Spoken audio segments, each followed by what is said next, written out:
Ma'am, pwede po bang magtanong sa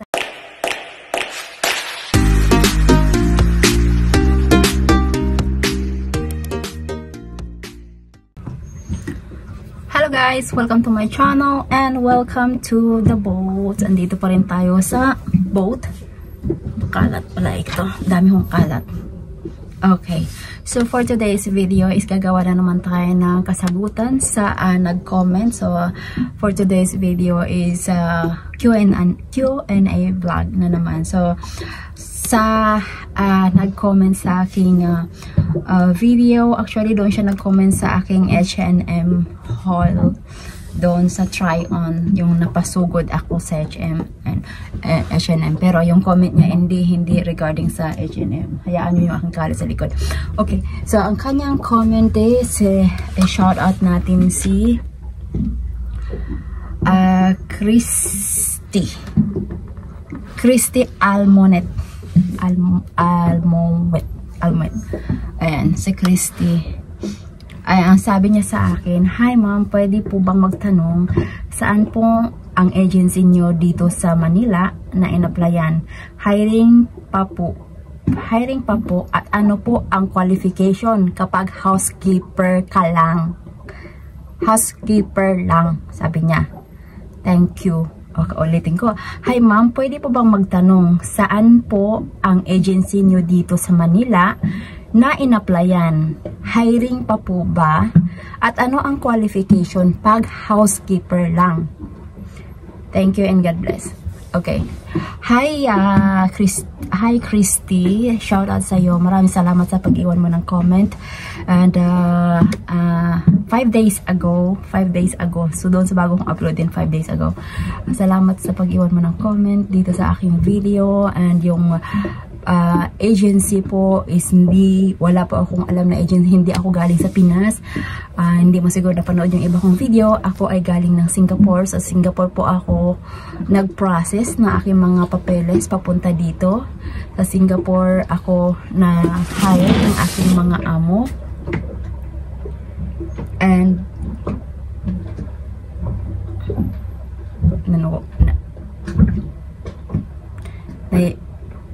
pinapakiramdaman ko kung nababa sila. Okay, so sa Singapore ako hinire na aking mga amo and hindi ako nag-apply. Nagkataon lang na may nag-recommend sa akin. So hired nila ako directly. So pinrasis yung papel ko dito sa Monaco. While ako naman sa Singapore, pinrasis ko yung papel ko doon sa Singapore. Doon ako sa French Embassy. Dahil ang Monaco ay walang embahada ang Monaco sa Singapore. So, kailangan namin dumaan sa French Embassy. Okay, so lahat ng ko sa VFS Global ko inasikaso lahat. So, pagdating sa agencies, wala pa akong agency na alam diyan sa Manila. And lagi kong sinasagot dito sa aking mga ang iba, ang ginagawa ng iba is nag-a-apply muna sila ng ibang country. Yung mostly naman nakakahalubilo ko dito is mga cross country. Like me, galing ako ng Singapore, sila, kaibigan ko galing ng Hong Kong, kaibigan ko isa galing ng Kuwait, yung iba galing ng Greece. So ang ginagawa ng iba para makarating, nalubat. So, ang ginagawa ng iba para makarating sa France or south of France or Monaco, nag-a-apply muna sila sa ibang Europe country na malapit, kagaya ng Poland, Croatia, Malta, Greece, Italy, Spain. Then, saka sila lumilipat, tumatawid papunta rito. Kasi nga, yung mga bansa na yan, ay yung visa po natin is iisa. I mean, magkaiba dahil magkaiba ang bansa. Pero Schengen visa, pwedeng, kung ikaw ay may visa ng French, pwede kang tumawid ng Italy, Spain, Poland, Greece, Malta, Croatia, any Schengen visa na any country na sakop ng Schengen visa. So po pwede pong tumawid yon. So po pwedeng lumipat-lipat kung saan kayo papalari na makakuha ng amo. Yun ang ginagawa. Yung iba naman is mga galing ng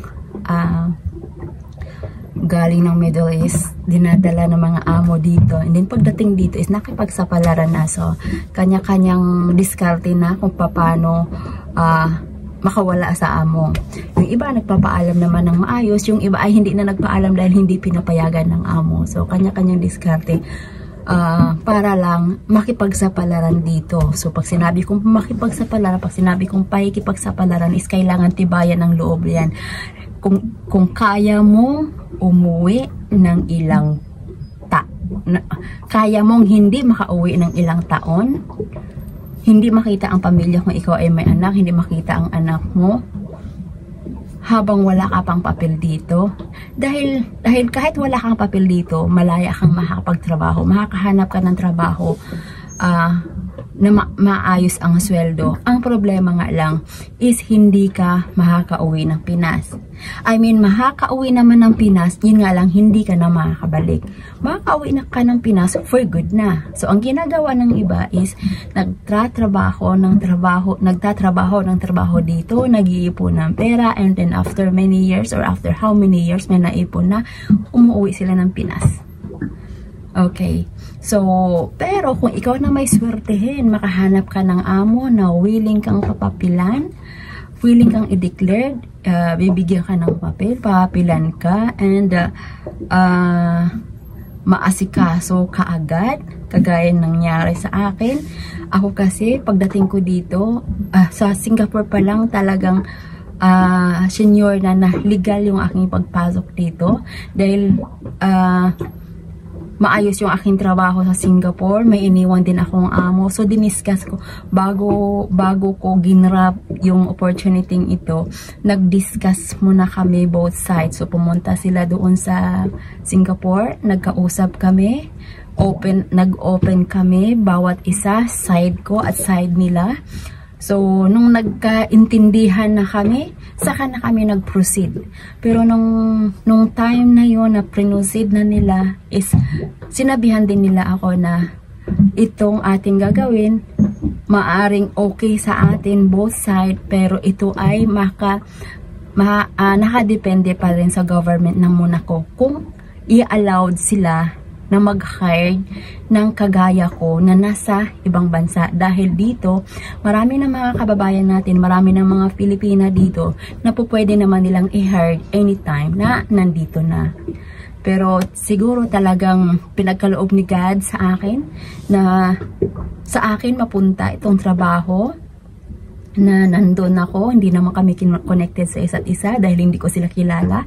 Ang naging kilala ko lang, naging kapitbahay namin sa Singapore is yung anak ng mga amo ko. So, parang yun sila yung naging daan kung bakit ko nakilala itong mga amo ko. And thanks God dahil nakilala ko sila, and legal yung aking dito, and lahat ng process namin is talagang sinusunod nila kung ano yung mga patakaran dito sa Monaco. So, ayan lang, Christy Almonet, and kaya nga pala, kaya ko talagang binigkas na na housekeeper lang kanina sa iyong question.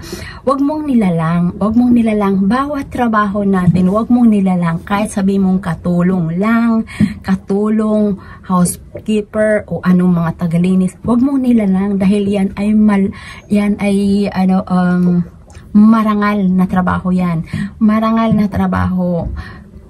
Tapos ako ng education sa Pinas. Tapos ako, secondary education, major in math. Tapos ako sa Pinas. Pero mas pinili kong mag-abroad. Dahil, syempre, kagustuhan ko na rin. So wag nating nilalang ang bawat, kahit anong trabaho, wag nating nilalang. Kasi tayo dapat yung magtaas sa ating sarili. Huwag nating nilalang lang ang bawat trabaho na kumikita naman ng marangal na sweldo. Okay, so housekeeper, caregiver, nanny, cleaner, dito is pare-pareho ang sweldo. Yung ating mga kababayan dito, pagdating sa ating professional, pagdating dito is pare-pareho lang kami ng trabaho and pare-pareho lang ng sweldo. Yung kinataas ng sweldo is depende na lang po yun sa amo at depende din sa sipag mo. Kung gusto mo pang mag-extra income after your job, pwede yun. Kung gusto mo kumita ng mas malaki pa, pwede yun. So, yun. So, wag nating ilalang bawat trabaho, kahit anong level ng trabaho yan, we have to be proud of it. Okay, I hope na nasagot ko ng maayos. Wala akong agency sa Pinas. Ako ay nanggaling ng Singapore. And mayroon akong mga kakilala na pumunta dito, direct galing sa Pinas. Lumapit sila ng agency, pero yung kanilang pag-ano na yun is agency for tourist visa lang. Pagdating dito, sila pa rin ang maghahanap ng trabaho. Yun ay tourist visa lang para lang makaalis ng Pilipinas. Papalabas sa Pinas. Okay, so yun lamang po at ito'y 10 minutes video na naman. So, andun nakikiramdam ako parang may maingay na sa taas. Andito kasi ako sa loob ng cabin ko at maggagawan ako ng tea. Okay, thank you so much and sa muli, ako nga pala si Hannah Lisa na dating OFW vlogger sa bansang Singapore na pinalad mapadpad sa bansang Monaco. Bye! See you in my next vlog!